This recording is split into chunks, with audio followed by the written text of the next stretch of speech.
Hi friends, my name is Gaurav Bhalla and I am from दस्तावेज law firm.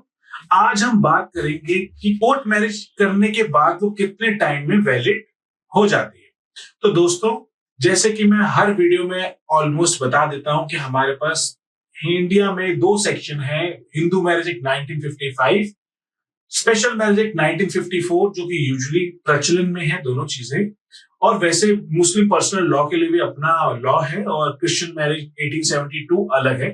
Overall हमारे पास अलग अलग religions का अलग अलग एक्ट है जिसको हम यूज करके अपना रजिस्ट्रेशन ऑफ मैरिज या शादी कर सकते हैं। लेकिन आज हम जो बात करने जा रहे हैं वो स्पेसिफिक बात कर रहे हैं कि शादी कितने समय में वैलिड हो जाती है।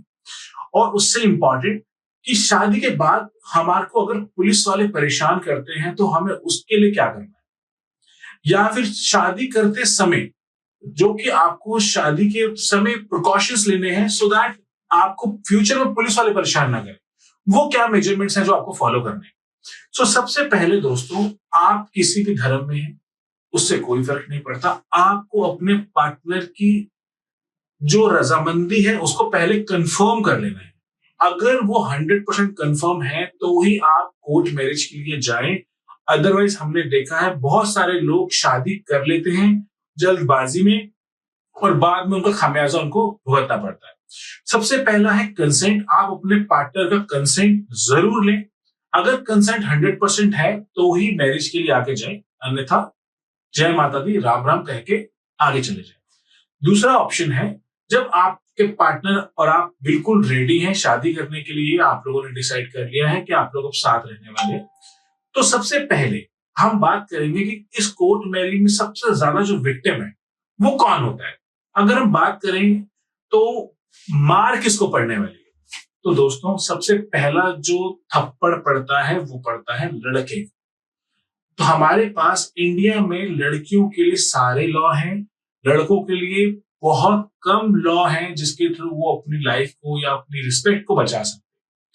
तो जितने भी लड़के इस वीडियो को देख रहे हैं उनसे मेरी रिक्वेस्ट है कि आप शादी करने से पहले लड़की का कंसेंट जरूर लें, उसको पेपर पे उसका बयान जरूर लिखवाएं कि वो शादी अपनी मर्जी से कर रही है, विदाउट इन्फ्लुएंस कर रही है, बिना किसी झगड़े के कर रही है। और उस बयान के ऊपर 2 लोगों के विटनेस भी जरूर डलवा दीजिए ताकि फ्यूचर में जरूरत पड़ने तो उस बयान को आप प्रोड्यूस कर पाए, ताकि आपकी बहुत सारी समस्याओं का समाधान वो जो लड़की के बयान है शादी से पहले या शादी करने के लिए जो दिए गए हैं वो बहुत ही महत्वपूर्ण है, बहुत क्रिटिकली इंपॉर्टेंट है।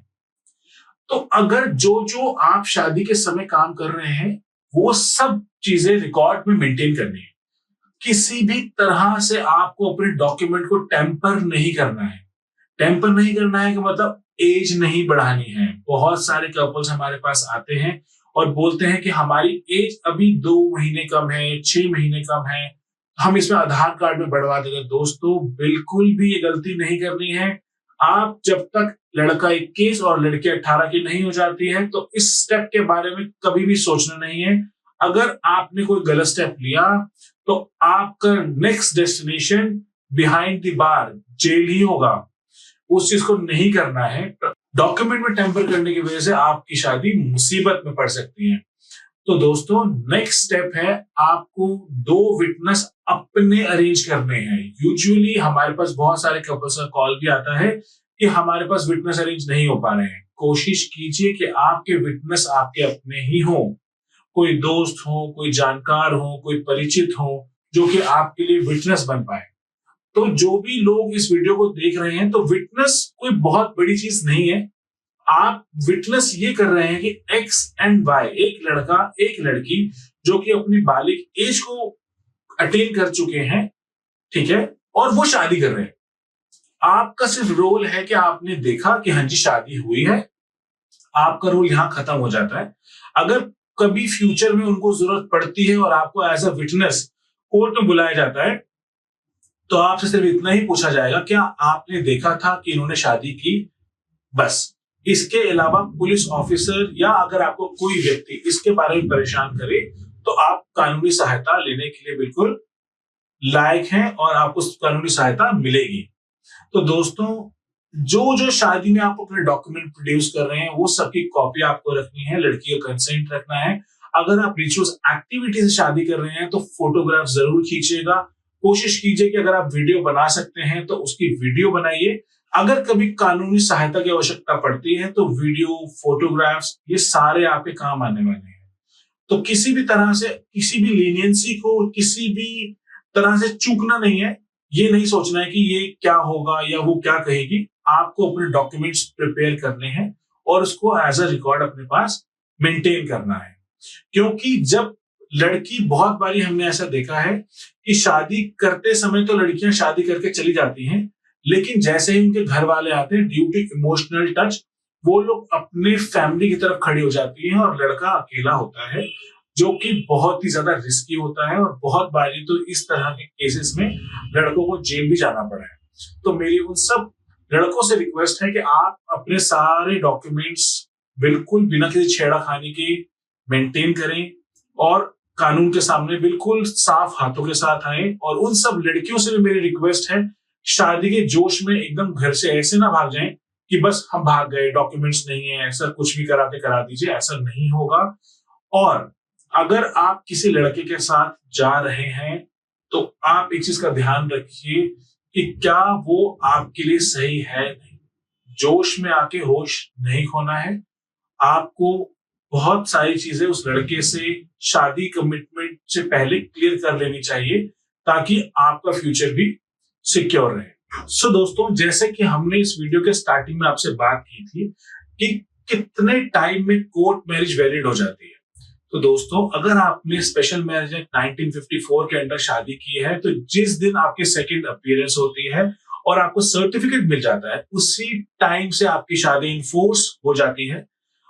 सेकंड, अगर आपने रिचुअल्स एक्टिविटी करी है और कोर्ट में रजिस्ट्रेशन 2 दिन के बाद भी है और आपने प्रॉपर तरीके से अगर रिचुअल्स एक्टिविटी करी है, if you got the certificate from church, mosque, temple, ठीक है, अगर आपको धार्मिक संस्था द्वारा भी अगर सर्टिफिकेट मिला है कि आपने वहां की अपने धर्म की प्रक्रियाओं को, जो रिचुअल्स हैं, उसको कंप्लीट किया है, तो उसी टाइम से आपकी शादी इनफोर्स में आ जाती है।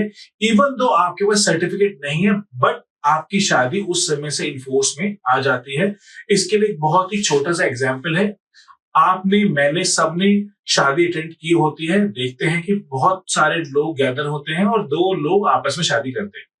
वो शादी में कोई नहीं पूछता कि शादी कब से वैलिड हो जाएगी। तो दोस्तों, जैसे ही आपने अग्नि के साथ 7 फेरे ले लिए, हिंदू मैरिज के हिसाब से सप्तरी बोला जाता है इसको, वो होते ही आपकी शादी वैलिड हो जाती है।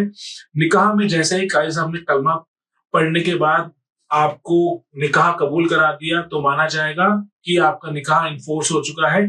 चर्च में जैसे ही पास्टर आपकी शादी पढ़ देते हैं, आपको सर्टिफिकेट देते हैं, ब्लेसिंग्स दे देते हैं, उसके बाद से ये शादी इनफोर्स हो जाती है। इमीडिएट बेसिस से होती है। ये सब कहने की बात है कि 6 महीने वेट करना है, 1 साल वेट करना है। वो 6 महीने जो वेट है वो उन लोगों के लिए है जिनको एक्स पार्टी डिवोर्स कोर्ट से मिला है और मिनिमम 60 डेज टू 90 डेज का उनको एक्स पार्टी डिवोर्स मिलेगा। इसमें 90 डेज आपको मिनिमम वेट करना है दूसरी शादी करने के लिए। अगर आप पहले से अनमैरिड हैं तो आपकी शादी इमीडिएट बेसिस से ही वैलिड हो जाती है। अगर आपको इस वीडियो के बारे में या कोई भी इंफॉर्मेशन कोर्ट मैरिज से रिलेटेड चाहिए तो आप हमें नीचे दिए हुए नंबर पर संपर्क कर सकते हैं। Thank you so much.